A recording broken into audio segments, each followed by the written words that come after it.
அவர்களுடைய குடும்பத்தார், மனைவி, மகன் மற்றும் குடும்பத்தார் சொல்லக்கூடியது வேற மாதிரியாக இருக்கு. தட் இஸ் ஃபேக்ட்ஸ் வேற மாதிரியா இருக்கு ஸ்டேட்மெண்ட். இங்க வந்து காவல்துறை அகைன் அதை மறுக்கிறாங்க. நான் எதுனே அப்புறம் நான் ஹாஸ்பிடலுக்கு நான் வரலன்னு சொல்லி ரோட்ல படுத்து பிறகுனே என் தெய்வத்தை காணாமே என் தெய்வத்தை காணாமே வாந்தி எடுத்து கிடையாது என் தெய்வத்தை அடித்து கொண்டு விட்டு இன்னைக்கு விழுந்துட்டாருன்னு சொல்றேன்.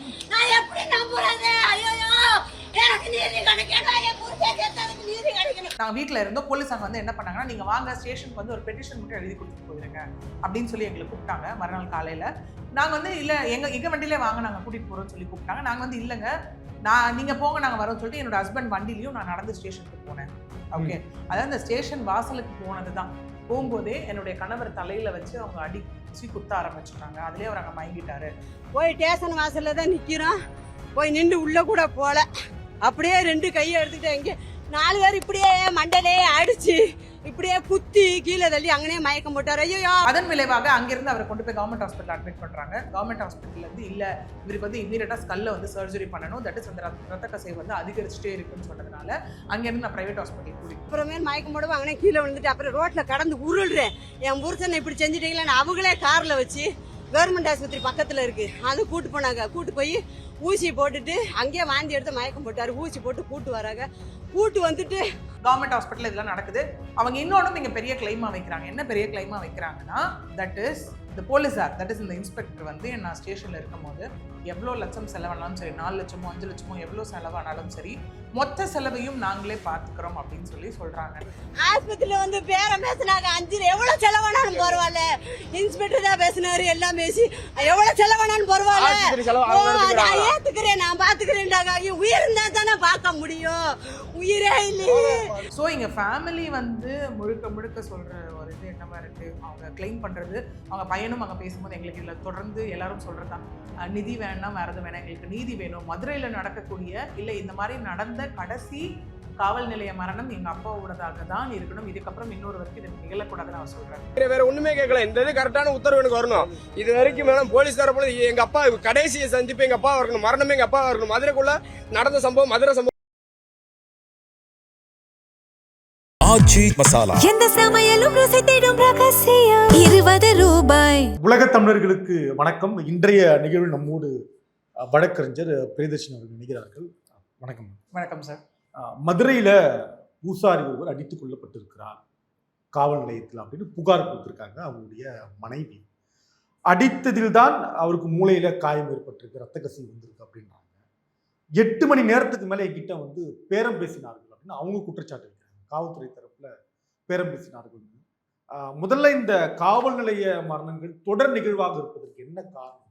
நம்ம அதை பேசிட்டு உள்ள போகலாம். முதல்ல தொடர்ந்து எஸ், நம்ம ஒரு கேஸ் பத்தி பேசும்போது கஸ்டோடியல் டெத்ல வந்துட்டு இதுதான் கடைசியா இருக்கணும், இனிமே நடக்கக்கூடாது அப்படிங்கிற மாதிரி பேசணும். அதுவும் அந்த ஜெயராஜ் லைக் ஃபெனிக்ஸ் அவருடைய வழக்கு அது வரும்போது அப்ப நம்ம என்ன பண்ணியிருந்தோம்னா, அங்க ஜட்மெண்ட் கொடுத்ததை வச்சு பெரிய ஒரு ஜட்மெண்ட் கொடுத்தது. Because that was the first case actually double death penalty கொடுத்தது. ஓகே, ஏன்னா கிட்டத்தட்ட ஒரு 5 வருடம் கழித்து அதுல உள்ள இன்வால்வ் ஆயிருக்க 9 பேருக்கும் ஒரே மாதிரியான ஜட்மெண்ட் அங்க கொடுக்கப்பட்டது. ஏன்னா எல்லாரும் அங்க எக்ஸ்பெக்ட் பண்ணது என்னன்னா A1 A2 A3க்கு ஒரு மாதிரி ஜட்மெண்ட் இருக்கும், A4 5 6 7 அந்த ஒரு ஆர்டர் வைஸ் வந்து ஜட்மெண்ட் அங்க மாறுபடும் அப்படிங்கிற மாதிரி தான் எக்ஸ்பெக்ட் பண்ணப்பட்டது காமனாவே. பட் இல்ல, அந்த இடத்துல இன்டென்ஷன் மேட்டர்ஸ். ஏன்னா அங்க வந்து நீதிபதி அவர்கள் கடைசியா சொல்லும் போது சொன்ன விஷயம், எல்லாருமே அங்க கேட்கும் போது கடைசியா கேட்கக்கூடிய ஒரு இதுதானே, பிஃபோர் த ஜட்மெண்ட் நீங்க என்ன நினைக்கிறீங்க, ஜட்மெண்ட் நாங்க ப்ரொனவுன்ஸ் பண்ண போறோம், நீங்க தான் குற்றவாளி அப்படிங்கிற ஒரு இதை சொல்ற போது அவங்க தரப்புல இருந்து வரும்போது எல்லாரும் காமனா சொல்லக்கூடிய ஒரு வார்த்தை என்னவா இருக்கும்னா, இல்லைங்க நான் திருந்திட்டேன், என்ன நம்பிதான் என் குடும்பம் இருக்கு, வயசான பேரண்ட்ஸ் இருக்காங்க, என் குழந்தைங்க இருக்காங்க அப்படின்லாம் சொல்லும் போது அங்க நீதிபதி அவர் அகெயின் கேட்ட ஒரு கேள்வி என்னவாக இருந்தது அப்படின்னா, லைக் உங்களுக்கு திருந்தணும் அப்படின்னா, விச் மீன்ஸ் நீங்க ரியலைஸ் பண்ணணும் அப்படின்னா நீங்க முன்னாடியே பண்ணியிருக்கணும். உங்களுக்கு அங்க ரியலைஸ் பண்ணக்கூடிய டைம் நிறைய இருந்தது. ஒண்ணு, அவங்களை அடிச்சது முதல் தப்பு. ஏன்னா எந்த சட்டமும் எங்கேயும் வந்து எந்த ஆக்டும் சொல்லல தட் நீங்க போலீஸ் அஃபிஷியலா இருக்கிறதுனால சட்டத்தை நீங்க உங்க கையில எடுத்துக்கலாம், யூ கேன் பீட் அப்படிங்கிற மாதிரி எங்கேயும் சொல்லலை, யூ கேன் ஹராஸ்ன்ற மாதிரி எங்கேயுமே சொல்லவே இல்லை. என்ன வேலை ப்ராப்பரா அரெஸ்ட் பண்றீங்களா, அரெஸ்ட் பண்ணி அவங்க கிட்ட என்கொயரி பண்றீங்களா, 24 ஹவர்ஸ்க்குள்ள மெஜிஸ்ட்ரேட் கிட்ட ப்ரொடியூஸ் பண்ணி ஜுடிஷியல் கஸ்டடி எடுத்து அதுக்கப்புறம் ப்ராப்பர் என்கொயரி போகணும். அது அவர்கள் என்ன விதமான தவறு செய்திருந்தாலும் நீங்க த்ரூ லீகலான ஆக்ஷன் எடுக்கணும், எஃப்ஐஆர் ஃபைல் பண்ணணும், சார்ஜ் ஷீட் ஃபைல் பண்ணணும், கோர்ட்டுக்கு போய் அங்க நிரூபிக்கப்படும் போது குற்றவாளி நிரூபிக்கப்படலை அப்படின்னா நிரபராதி, அக்விட்டல், கன்விக்ஷன், அந்த கான்செப்ட் அப்படி போக போகுது. ஓகே, இல்ல மன்னிக்கணும் மேடம். இப்ப ஒருத்தரை கைது பண்ணி நாங்க போலீஸ் ஸ்டேஷனுக்கு அழைச்சிட்டு போறோம், வீட்டுல இருந்து கூப்பிட்டு போறாங்க. ஆமா. அப்படி கூட்டு போன உடனே விசாரணை தொடங்கிடுவாங்களா காவல் நிலையத்துல? அதற்கு பிறகு கொண்டு போய் நீதிபதி முன்னாடி நிக்க வைக்கணும். இங்க என்ன அப்படின்னு பார்த்தோம்னா, நம்ம இதே கான்செப்ட் பத்தி பேசும்போது BNSSல முன்னாடி CRPCல வந்து rights of an arrested person ஒரு கான்செப்ட் இருக்கு. ஓகே, அப்படின்னா என்ன பண்ணுவாங்க? என்னன்னா கைது செய்யப்படுறாங்க இல்லையா, தட் இஸ் விசாரணைக்காக அழைத்து செல்லப்படுபவர்களாக இருந்தாலும் சரி, இல்ல கைது செய்யப்பட்டவர்களாக இருந்தாலும் சரி, அதாவது வாரண்ட் இஷ்யூ பேஸ் பண்ணி இல்ல சம்மன் இது பண்ணி என்ன ப்ராசஸ்ல அவங்க வந்து கைது செய்யப்பட்டாலும் மேண்டேட்ரி அவங்களுக்குன்னு சில ரைட்ஸ் இருக்கு அந்த இடத்துல. என்ன ரைட்ஸ் அப்படின்னு பார்த்தோம்னா, அவங்களை அரெஸ்ட் பண்ணும்போது வந்து மேண்டேட்ரி என்ன காரணத்துக்காக உங்களை நாங்க விசாரணைக்கு அழைக்கிறோம் இல்ல விசாரணைக்கு அழைச்சிருக்கோம் அப்படிங்கறத அவங்க கிட்ட சொல்லணும். போலீஸ் சொல்லணும், அழைச்சிட்டு போ வர்றவங்க சொல்லணும், போலீஸ் சொல்லணும். ஓகே, அதே மாதிரி எஃப்ஐஆர் ரெஜிஸ்டர் பண்ணிருந்தா எஃப்ஐஆரோட கண்டென்ட் சொல்லணும். ஏன்னா இன்னைக்கும் சில கிளைண்ட் சொல்லக்கூடிய விஷயங்கள் பார்த்தோம் அப்படின்னா நமக்கே ரொம்ப ஷாக்கிங்கா தான் இருக்கும். விச் மீன்ஸ் அவங்க அவ்வளவு அன்னவேரா இருக்காங்க. சில பேர் செய்யக்கூடிய தவறுனால நம்ம ஒட்டுமொத்தமாக இங்க அட்ரஸ் பண்ண வேண்டிய கட்டாயத்துல என்ன சொல்றாங்க, என்ன அவங்க சொல்லும் போது பார்த்தோம் அப்படின்னா எஃப்ஐஆர் ஆயிடும், அவங்க அரெஸ்ட் பண்ணி போனா கூட எதுக்காக அரெஸ்ட் பண்ணாங்கன்னு எங்களுக்கு தெரியலன்னு சொல்லுவாங்க. ஓகே, விச் மீன்ஸ் எஃப்ஐஆர் காப்பியை நீங்க கொடுக்கணும். சில பேர் என்ன பண்ணுவாங்க, ரொம்ப தெளிவா இருக்கக்கூடியவர்கள் அங்க மெஜிஸ்ட்ரேட் கிட்ட போய் ப்ரொடியூஸ் பண்ணும்போது மெஜிஸ்ட்ரேட் கிட்ட சொல்லுவாங்க இன்னும் என்ன ரீசனுக்காக என்ன இவங்களை அரெஸ்ட் பண்ணல அப்படின்னும் போது கண்டிப்பாக யார் எந்த காவல்துறையினர் அதை செய்யறாங்களோ மெஜிஸ்ட்ரேட் அவங்களை கண்டிக்கக்கூடிய நிலைமையும் அங்க ஏற்படலாம். அரெஸ்ட் பண்ணிருக்கீங்க, இன்னும் அவங்களுக்கு நீங்க எஃப்ஐஆர் காப்பி கொடுக்கலையா அப்படிங்கிற மாதிரி. சில பேருக்கு எங்க போகுனா சார்ஜ் ஷீட் கொடுக்கும் போது எஃப்ஐஆர் காப்பி அது கூட சேர்ந்தே வரும்.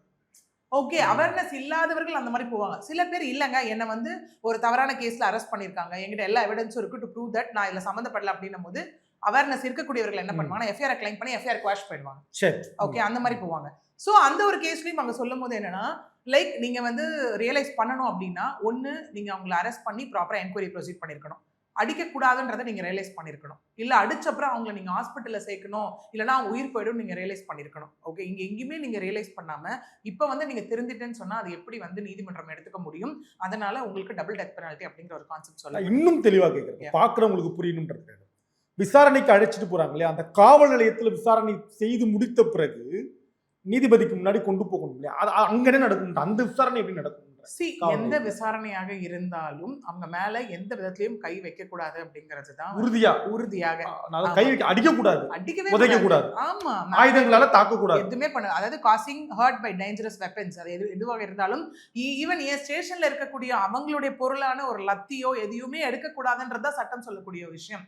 யாரையும் எங்கேயும் நீங்க அடிக்க கூடாது. நீங்க என்கொயரிக்கு கூப்பிட்டீங்களா, ப்ராப்பரா அவங்க கிட்ட என்கொயரி பண்ணீங்களா, ஓகே, என்கொயரி பண்ணதுக்கு அப்புறம் நீங்க 24 ஹவர்ஸ்க்குள்ள ப்ரொடியூஸ் பண்ணி ஜுடிஷியல் கஸ்டடி போன அப்புறம் நீங்க திரும்ப 2-3 நாள் பெட்டிஷன் போட்டு எனக்கு வந்து ஒரு 2 நாள் விசாரிக்கணும், நான் வந்து காவல் இதுல கஸ்டடியில எடுக்கணும் அப்படின்னு சொல்லி நீங்க த்ரூ ப்ராசஸ் தான் போகணும். ஏன் நமக்கு அப்புறம் ஜுடிஷியல் லைக் ரிமாண்ட்ல போடும்போது ரிமாண்ட் எக்ஸ்டென்ஷன் நம்ம ஏன் வச்சிருக்கோம், 14 days 15th day நீங்க திரும்ப ப்ரொடியூஸ் பண்ணி திரும்ப நீங்க எடுத்துட்டு போகணும், அதெல்லாம் என்ன காரணம்? ஓகே, இதனுடைய விளைவாகத்தான் அது எல்லாமே ப்ராசஸ் நமக்கு வைக்கப்பட்டுச்சு. சரி, இப்போ இதுல என்ன நடந்துச்சு? அதனை தொடர்ந்து நமக்கு நிறைய கேசஸ் பார்த்தோம். நம்ம இதே பார்த்தோம்னா ஒரு போன மாதம் அதுக்கு முந்தின மாதம் உட்காந்து சபரிவர்மனோட கேஸை பேசிக்கிட்டு இருந்தோம் இல்லையா. ஏன்னா அதுலயும் ஏன்னா இது எல்லாமே எப்படி இருக்குன்னா பேட்டர்ன் இது இன்னும் உறுதி செய்யப்படல. இது வந்து அகெயின் கஸ்டோடியல் டெத்தா, கஸ்டோடியல் டார்ச்சர் செய்யப்பட்டவர் இறந்து போனாரா இல்ல அந்த மாதிரியான விஷயங்கள் இன்னும் இதுல உறுதி செய்யப்படல. ஓகே, ஆன் காமன் நோட் நம்ம பேசும்போது காவல்துறை கையாளக்கூடிய ஒரு மேட்டர் வந்து 2 இருக்கு. ஒன்னு அவங்களுக்கு ஃபிட்ஸ் வந்துருச்சு, இல்லனா அவங்க கீழே விழுந்துட்டாங்க. ஓகே, அந்த மாதிரியானது தான். கரெக்ட்டா கீழே விழுறாங்க, கரெக்ட்டா மூளையில அடிபடுது, கரெக்ட்டா ரத்த கசிவு கரெக்ட்டா. எஸ், சோ அந்த மாதிரியானது தான் வந்து அங்க வந்து ஏற்படுது. ஓகே, நம்ம இதுலயும் பார்த்தோம் அப்படின்னா ஏன்னா அதனை தொடர்ந்து நமக்கு நிறைய அதுக்கப்புறம் ரிப்போர்ட் ஆச்சு. இங்க புழல்ல ஒன்று ரிப்போர்ட் ஆச்சு, அதுக்கப்புறம் பிரிசன்ல ஒருத்தர் ரிப்போர்ட் ஆச்சு. அது மாதிரி தொடர்ந்து ரிப்போர்ட் ஆகும்போது இதுலயும் அவர்களுடைய குடும்பத்தார், மனைவி, மகன் மற்றும் குடும்பத்தார் சொல்லக்கூடியது வேற மாதிரியாக இருக்கு. தட் இஸ் ஃபேக்ட்ஸ் வேற மாதிரியா இருக்கு ஸ்டேட்மெண்ட். இங்க வந்து காவல்துறை அகைன் அதை மறுக்கிறாங்க. காவல்துறை என்ன சொல்றாங்கன்னா, அவரு வீட்டுல விழுந்திருக்காரு தடுக்கி, அதன் விளைவாகத்தான் அவர் இந்த இடத்துல வந்து மூளையில வந்து ரத்த கசிவு ஏற்பட்டு அவருடைய மரணமானது இங்க நிகழ்ந்திருக்கு அப்படிங்கிறது அவர்கள் தரப்புல சொல்லப்படுற ஒரு விஷயமா இருக்கு. ஓகே, ஏன்னா இந்த ஜூலை 18ஆம் தேதி சிறையில வந்து சேர்ந்தவர் தான் வந்து அந்த பூசாரி 55 வயது.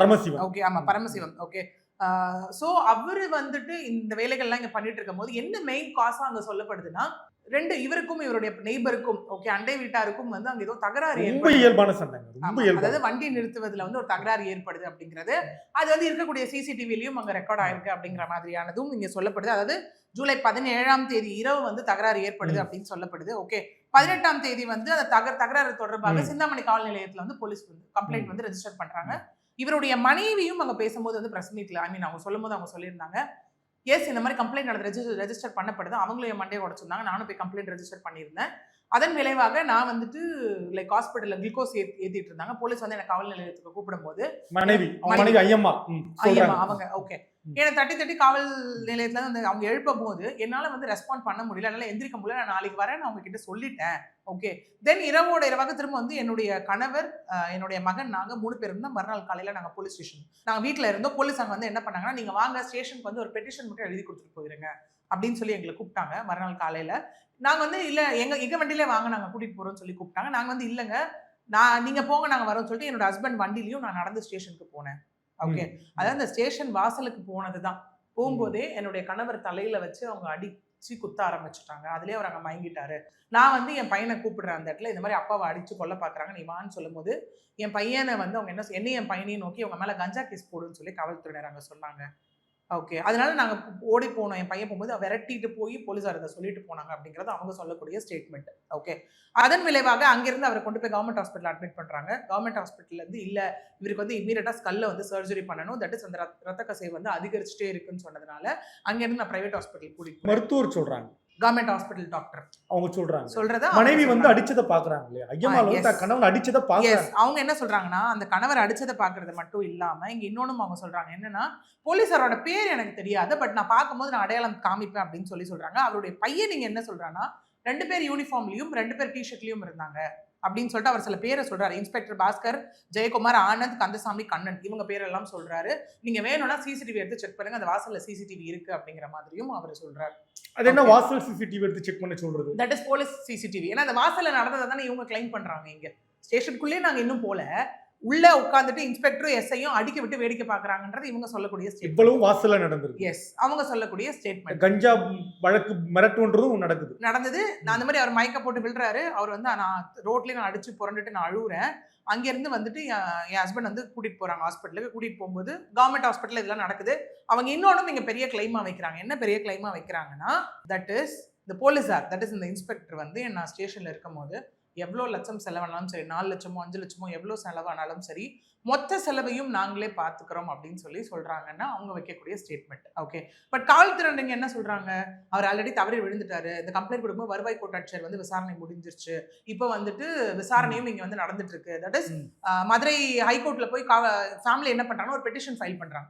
எங்களுக்கு இந்த மாதிரி இல்ல சந்தேகம் இருக்கு விசாரணைக்கணும் அப்படின்னு சொல்லும் போது அகைன் அதனை தொடர்ந்து இங்க என்ன ஆகுதுன்னு பார்த்தோம்னா, மதுரை மாவட்ட 5வது நடுவர் நீதிமன்ற நீதிபதி லட்சுமி பிரியா அவர்கள் முன்பாக வந்துட்டு அவர்கிட்ட வந்து என்ன சொல்றாங்க, நீங்க விசாரணை நடத்துங்க, விசாரணை செய்து அந்த ரிப்போர்ட்டை சப்மிட் பண்ணுங்க அப்படின்னும் போது அவர் முன்னிலையில் வந்துட்டு இங்க போஸ்ட்மார்ட்டமும் நடத்தப்படுது. அதன் தொடர்ச்சியாக இவங்க என்ன பண்றாங்க அப்படின்னா, அவருடைய மனைவி எல்லார்கிட்டையும் அவங்க வந்து என்கொயரி இது பண்ணிட்டு அவங்க ஒரு ஃபர்ஸ்ட் வந்து உடலை வாங்க மறுக்கிறாங்க இந்த ஃபேமிலி. அதை தொடர்ந்து அவங்க என்ன அஷூரன்ஸ் கொடுக்குறாங்க அப்படின்னா, இதுல நான் கண்டிப்பா ஒரு ரிப்போர்ட் சப்மிட் பண்ண போறேன், அந்த ரிப்போர்ட்டை நோக்கி தான் அடுத்த கட்ட ஆக்ஷன்ஸ் இருக்க போகுது அப்படின்னு சொல்லி அவங்க ஒரு அஷூரன்ஸ் கொடுக்குறாங்க. யார்? லட்சுமி பிரியா.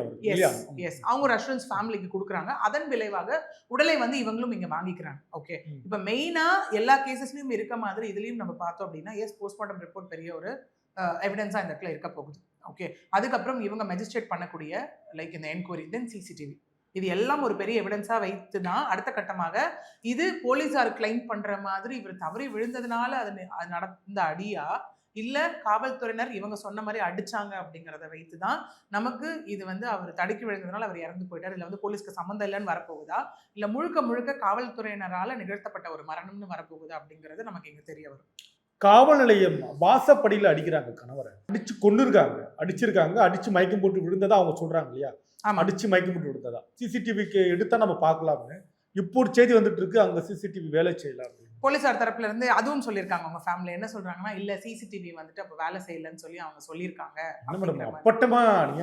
இது இன்னைக்கு நடக்கிறது இல்ல, நமக்கு நிறைய கோர்ட் ஜட்மெண்ட்ஸ் இருக்கு, எல்லாமே இருக்கு. தட் இஸ் வாட் சிசிடிவி வந்து ப்ராப்பரா ஒர்க் பண்ணணும் போலீஸ் ஸ்டேஷன்ல அப்படிங்கிற மாதிரி அதனை தொடர்ந்து ஜட்மெண்ட்ஸும் இருக்கு. நிறைய இங்க வந்து கேசஸும் ஃபைல் பண்ணப்பட்டிருக்கு. ஓகே அப்படி இருக்கும்போது இதுல சிசிடிவின்றது பெரிய எவிடன்ஸ். அப்ப சிசிடிவி வேலை செய்யாத அளவுக்கு நீங்க வச்சிருக்கீங்க அப்படின்னா அப்ப நீங்க கோர்ட்டோட ஆர்டரை மதிக்கல, which amounts to contempt of court. அதுக்கான நடவடிக்கை அங்க தேவை இல்லையா? நீதிமன்றத்தோட ஆணையை மதிக்கல, இதுல மறைக்கிற மாதிரி இல்ல இருக்கு. எக்ஸாக்ட்லி இதுல மறைக்கிற மாதிரி இல்ல. எக்ஸாக்ட்லி அப்படி பார்க்கும்போது அடுத்த கட்டமாக இவங்க என்ன क्वेश्चन ஆகுனா, ஒண்ணு நீங்க இல்லன்னு சொல்றீங்க, அவர் தடிக்கு விழுந்துட்டாருன்னு சொல்றீங்க, இவங்க ஃபேமிலி வந்து சிசிடிவியை பெருசா கிளைம் பண்றாங்க. அப்ப நீங்க என்ன பண்ணுங்க, எனக்கு ஒண்ணு சிசிடிவியை காமிங்க. ஓகே இப்ப சிசிடிவி இல்லைன்னா ஏன் சிசிடிவி வேலை செய்யல? என்ன ஆச்சு இல்ல அவங்க இன்னொன்னு சொல்லியிருந்தாங்க அவங்க அம்மா அதான் ஒய்ஃப் பேசும்போதும் சொல்லியிருந்தாங்க தட் இஸ் நான் வந்து போலீஸ் ஸ்டேஷன்ல இருந்து என் ஹஸ்பண்ட் நீங்க தான் இந்த மாதிரி அடிச்சு மயக்க போட்டு விழுந்துட்டீங்க அவர் சாவுக்கு காரணம்னு சொல்றதை மட்டும் ஒரு போலீஸ் நின்று வீடியோ எடுத்தாருன்னு சொல்றாங்க. ஓகே, அதை வந்து அவங்க அம்மா அங்கே கிளைம் பண்ணியிருந்தாங்க. இன்னொன்று அவங்க என்ன சொன்னாங்கன்னா எனக்கு வந்து இவர் உயிர் முக்கியன்றதால பிரைவேட் ஹாஸ்பிட்டல் நான் கூட்டிட்டு போய் லட்சமா செலவு பண்ணி ஆப்ரேஷன் முடிஞ்சு வரும்போது அவர் கையை அசைச்சாரு. அதுக்கப்புறம் டாக்டர் கூப்பிட்டு என்ன சொன்ன விஷயம் என்னவாக இருந்தது அங்க அப்படின்னா லைக் இல்லைங்க இவர் வந்து தட் இஸ் கழுத்துக்கு மேலே அந்த நர்வ்ஸ் வந்து செயல்படாததுனால ப்ராப்ளமா இருக்கு. அவர் வந்து லைக் கோமா ஸ்டேஜுக்கு போயிட்டாரு. நீங்க வந்து என்னன்னா லைக் பிரெயின் டெட் அந்த கான்செப்டை நோக்கி ஓகே போகும்போது நீங்க வந்து ஏதாவது ஆர்கன் நீங்க டொனேட் பண்ணணும்னா நீங்க கவர்மெண்ட் ஹாஸ்பிட்டல்ல பேசிருங்கன்னு என்கிட்ட சொன்னாங்க. பட் இருந்தாலும் நான் தான் நீங்க 2 நாள் வச்சு பாருங்கன்னு சொன்னா பட் அதன் தொடர்ச்சியாக அவர் வந்து மரணம் ஆயிட்டாரு. மூளை சாவுன்னுவாங்க இல்லையா? எஸ், மரணம் ஆயிட்டாரு அப்படிங்கிற மாதிரியா இங்க வந்து சொல்றாங்கன்றது அவங்களோட ஸ்டேட்மெண்ட். ஸோ இங்க ஃபேமிலி வந்து முழுக்க சொல்ற ஒரு இது என்னவா இருக்கு அவங்க கிளைம் பண்றது. அவங்க பையனும் அங்க பேசும்போது எங்களுக்கு இதுல தொடர்ந்து எல்லாரும் சொல்றதுதான் நிதி வேணாம் வேற எதுவும் வேணாம் எங்களுக்கு நீதி வேணும். மதுரையில நடக்கக்கூடிய இல்ல இந்த மாதிரி நடந்த கடைசி காவல் நிலைய மரணம் எங்க அப்பாவோடதாக தான் இருக்கணும். இதுக்கப்புறம் இன்னொருவருக்கு இது நிகழக்கூடாதுன்னு அவர் சொல்றாரு. இந்த மாதிரி ஒரு சம்பவத்துல நடக்கும் போதும் எல்லாரும் சொல்லக்கூடிய வார்த்தை அதுவாக தான் இருக்கு இல்லையா? பட் இது ஒரு வேலை அகெயின் இன்னொரு கஸ்டோடியல் டெத் அப்படின்னு ப்ரூவ் ஆகுதுன்னா கண்டிப்பா அதுக்கும் இந்த இடத்துல உச்சபட்ச தண்டனையாகத்தான் இருக்க போகுது. அங்க காவல் நிலையம் வாசல் அடிக்கிறாங்கன்னு சொல்றீங்க. காவல் நிலையம் வாசல் மற்றவங்களும் பார்த்துருப்பாங்க இல்லையா? இதெல்லாம் விசாரணையில கேட்பாங்களா? கண்டிப்பாக. ஏன்னா இங்க அவருடைய மனைவி கிளைம் பண்றது இது காவல் நிலையம் நாங்க உள்ள கூட போல அப்படின்னு தான் அவங்க சொல்லக்கூடிய வார்த்தையாங்க. அவங்க கொடுக்கக்கூடிய பிரஸ் மீட் பார்த்தாலே நமக்கு நல்லாவே தெரியும்.